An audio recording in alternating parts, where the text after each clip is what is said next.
मंजिलें उनको मिलती है जिनके सपनों में जान होती है। पंखों से कुछ नहीं होता, हौसलों से उड़ान होती है।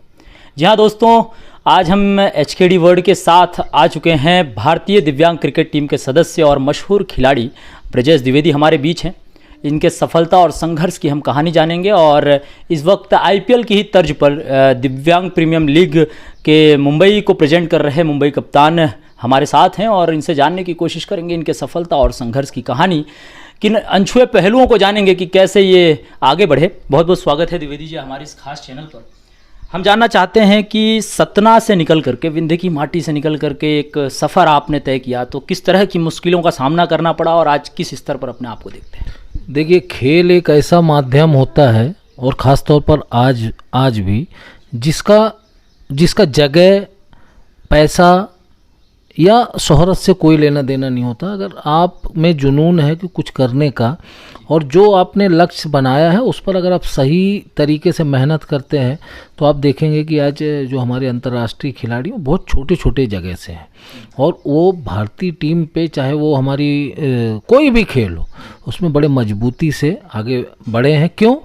क्योंकि उनका हौसला पहले की तरह नहीं है। उनका हौसला जो है वो बुलंद रहता है और मुझे लगता है कि जो छोटे शहरों से आते हैं उनके पास मेहनत बहुत ज़्यादा रहती है उनकी।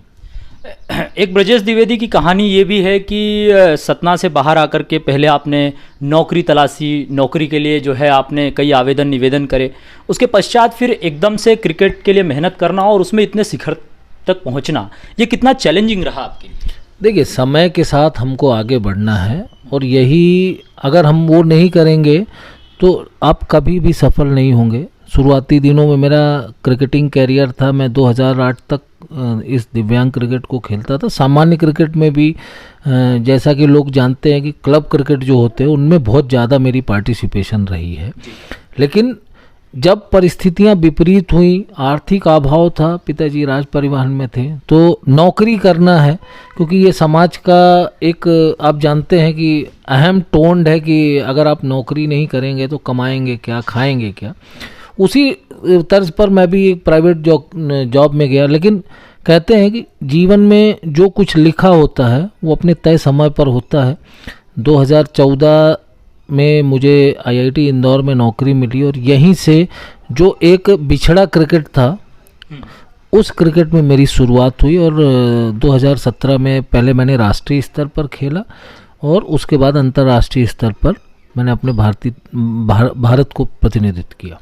अभी तक कितने अंतर्राष्ट्रीय मैचों में आपकी सहभागिता रही है, आपने खेला है, और अभी आगे की आपकी ये जो जर्नी है इसे किस स्तर पर आप उठाना चाह रहे हैं? क्या मौका आपको और मिलने वाला है? देखिए, 2017 से अभी तक 6 अंतर्राष्ट्रीय सीरीज़ हुई है और अभी 7वीं जिसका मैं हिस्सा हूँ। अभी बताना चाहूँगा बड़े गर्व के साथ कि दिव्यांगों का पहला टेस्ट मैच अभी लखनऊ में आयोजित होने जा रहा है और उसमें मुझे उप कप्तान के तौर पर हमारे दिव्यांग cricket control board of India ने मौका दिया है और उम्मीद है कि मैं श्रेष्ठ प्रदर्शन करूंगा और अपने भारत को जीत दिलाऊंगा। इसके अतिरिक्त अगर हम बात करें तो आपको सतना म्युनिसिपल कॉरपोरेशन की तरफ से स्वच्छ भारत मिशन का ब्रांड एम्बेसडर बनाया गया है। तो जब आप क्षेत्रों में जाते हैं, आपके जो है आपकी जन्मभूमि में आप जाते हैं, तो वहाँ क्या रिस्पॉन्स है, युवाओं की क्या प्रेरणाएँ हैं, आप इस पर कुछ बताना चाहिए? एक अचीवर की यही उपलब्धि होती है कि लोग उसको एक सकारात्मक तौर पर लें, उसको एक ऐसा उदाहरण बनाएं जो उनको सफल होने के लिए प्रेरित करे। और मैं भाग्यशाली हूँ क्योंकि वहाँ भी मैंने जी तोड़ अपनी मिट्टी में मेहनत किया है। एक छोटे से क्रिकेट से शुरुआत करते हुए आज मैं भारतीय दिव्यांग टीम का हिस्सा हूँ और चूँकि एक समाज का व्यक्ति होने के कारण केवल स्वच्छता ही नहीं, जो भी सामाजिक विकृतियां हैं या ऐसे पहलू हैं जिनको लोगों के सामने रखा जाए और अगर वो मुझे मेरी बातों से इंस्पायर हों तो वो मैं ज़रूर करता हूँ। स्वच्छता का मैं 2016 में ब्रांड एम्बेसडर था और उस दौरान स्वच्छता कैसे हमारे शहर में बढ़े, हम कैसे साफ़ सफाई के प्रति जागरूक हों, उस पर मैंने काम किया। आज भी आप देखेंगे कि जो भी सामाजिक संदेश हैं, चाहे वो जनसंपर्क के हों या प्रशासन के हों, वोटर आईडी से रिलेटेड जो भी चीज़ें, हम एक जिम्मेदारी मानते हैं और उसको पूरी तरह निर्वहन करते हैं और उम्मीद करते हैं कि लोग इन चीज़ों को समझेंगे और जो एक अपील रहती है उस पर क्रियान्वयन करेंगे। क्रिकेट टीम की अगर बात करें तो दिव्यांग क्रिकेट टीम एक आज अच्छी बुलंदियों को छू रही है। एक खिलाड़ी के लिए, एक दिव्यांग खिलाड़ी के लिए सबसे ज़्यादा चैलेंजिंग पॉइंट उसके जीवन में क्या होता है, जिस वक्त उसे लगता है कि ये उसके जीवन का सबसे चैलेंजिंग पॉइंट है, अगर हम क्रिकेट पिच की बात करें या फिर खेलने के दौरान की बात करें?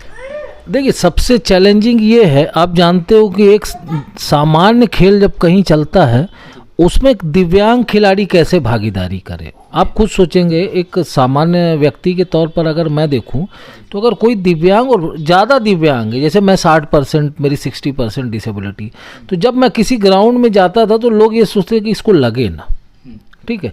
वही एक कारण था कि दूसरा पैर उनको दूसरी तरीके से एडजस्ट किया जाता है, ऐसी जगह खड़े होते हैं जहाँ मतलब, लेकिन ये चीज़ों को दूर रखना है। सबसे बड़ा उसको चैलेंज है कि जो फ्रंट लाइन है उस पर उसकी भागीदारी हो और लोग उस चीज़ को एक्सेप्ट करें कि नहीं, अगर कहीं थोड़ी बहुत दिव्यांगता है तो ये उससे भी अच्छा खेलता है एक सामान्य तौर पर। जिस दिन वो विश्वास उसके पास आता है, फिर आप यकीन मानिए दिव्यांगता केवल कागज़ में रह जाती है। कई मंचों पर आपको बुलाया जाता है, आप स्पीच देते हैं, मोटिवेट करते हैं। क्रिकेट के लिए, दिव्यांग क्रिकेट के लिए आपका एक विज़न है कि मैं भविष्य में कुछ ऐसा करूं कि और भी जो बच्चे हैं, जो युवा हैं, आज खेलते हैं, खेल को के लिए जीतोड़ मेहनत करते हैं, तो उनके लिए क्या आपका प्लान है, मास्टर प्लान, कि आपके क्षेत्र से लेकर के तमाम जगह के दिव्यांग जो बच्चे हैं वो आगे आएँ और खेलें? देखिए, पिछले 23 वर्षों से मैंने इस क्रिकेट को खेला है। मैंने देखा कि हर जगह सारी सुविधाएं नहीं होती, कहीं रहने की व्यवस्था अच्छी होती, कहीं ग्राउंड अच्छा नहीं होता, कहीं कोई और समस्या रहती है, ट्रैवलिंग की समस्या होती है।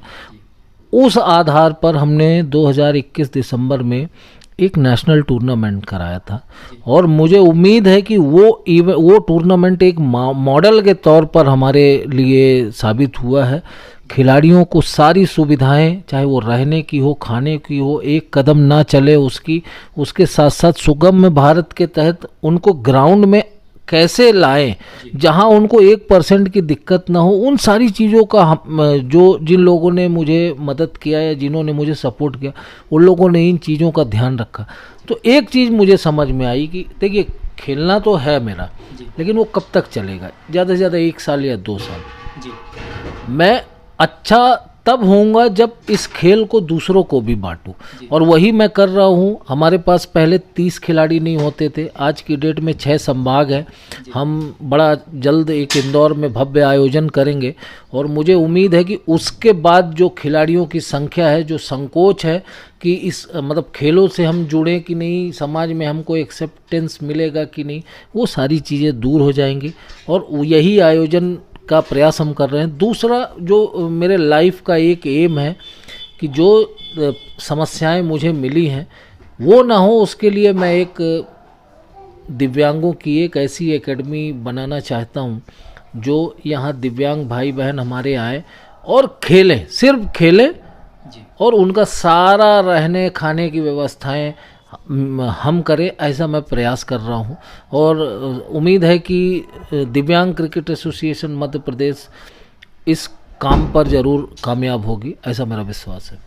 दिव्यांग क्रिकेट टीम की अगर बात करें तो किस तरह के और भी सम्मान जो हैं जो खिलाड़ियों को दिए जाते हैं और कितनी उपलब्धियां आपके क्रिकेट करियर में रही हैं? देखिए, अगर मुझे कहा जाए तो 2002 में मुझे सतना में श्रेष्ठ खिलाड़ी मिला था, 2018 में दिव्यांग रत्न, 2019 मेरे लिए बहुत लकी था, star India passion award, Indian achiever, खेल रत्न NST द्वारा दिया गया था, 2020 में अचीवर खेल अलंकरण मिला, 2018 में ही मैं स्वच्छता का ब्रांड एम्बेसडर था। तो देखिए, ये उपलब्धियां तभी हैं जब आप जीवन में कुछ अचीव करते हो, और ये आपको एक संदेश भी देता है कि आपको रुकना नहीं है।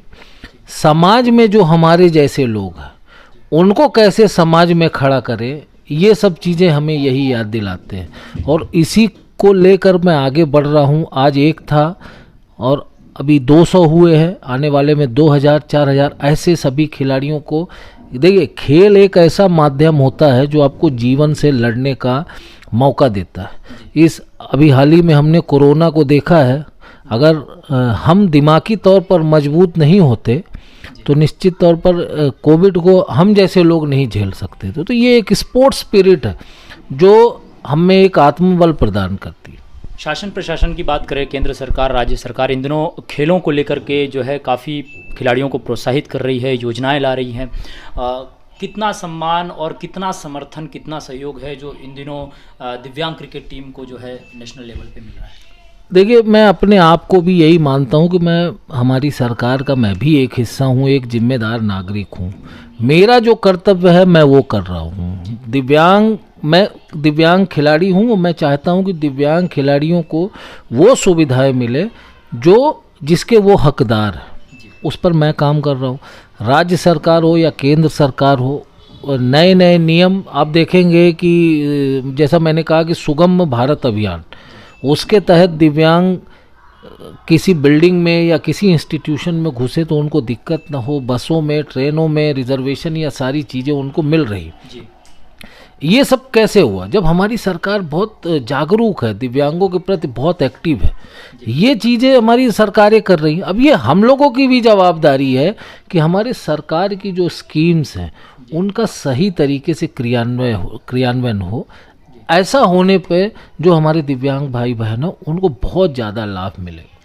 ब्रजेश जी, आप हमारे साथ जुड़े, आपका बहुत बहुत शुक्रिया। एक आखिरी संदेश जो हमारे दर्शकों को आप खेल के प्रति देना चाहेंगे? मैं एक ही चीज़ कहूँगा कि मंजिलें मिल ही जाएंगी भटकते हुए ही सही, और गुमराह वो हैं जो घर से निकलते ही नहीं। तो मैं यही कहूँगा कि आप सब जो आपका लक्ष्य है उसे लेकर आगे बढ़े। समस्याएं किसको नहीं आती हैं, लेकिन अंत में जब आपको आपकी सफलता मिलेगी तो उसका मज़ा अपना अलग रहेगा। जीवन में संतोष रहेगा कि आपने कुछ किया है। यही मेरा आप सबको संदेश है। HRK वर्ल्ड का मैं बहुत बहुत धन्यवाद देता हूँ। तो जी, लगातार मैं अन्य जिलों और क्षेत्रों में जाकर के वहाँ के सितारों से आपकी बात करा रहा हूँ। हमारे साथ थे भारतीय दिव्यांग क्रिकेट टीम के ब्रजेश द्विवेदी, जिनसे हमने चर्चा करी है। आपको यह इंटरव्यू कैसा लगा कमेंट बॉक्स में ज़रूर बताइए। शुक्रिया, जय हिंद।